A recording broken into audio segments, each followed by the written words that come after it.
Ti Permin gigil na gigil nga kinuwento ang pamalmaltrato ni Daniel Padilla para lang hindi matuloy ang Hello Love Goodbye sequel. Halina't panoorin natin ang buong detalye. Alam naman nating sumikat ang Hello Love Goodbye na pinagbidahan ni Catherine Bernardo at Alden Richard. Kaya gano'n na lamang ang selos at inggit ni Daniel Padilla sa successful ng movie.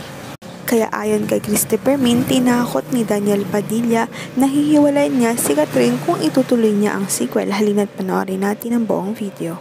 Ito na, ano daw ang sabi ni Daniel? Huwag kang gagawa ng another movie with that guy, ha? Ay, kung hindi. Totoo kaya yon?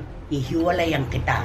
Ay, ganun? Ihiwalayan kita? Ba't parang iba ang nangyari? Ikaw ang hiniwalayan. Ay, ang mundo talaga mapaglaro. Hindi kasi mapagbiro. At saka nung panahon na yun, parang hindi pa handa si Kat na nung sinabi ni Daniel yun pag gumawa ka ng pelikula na yan, sa guy na yan, hiwalayan kita.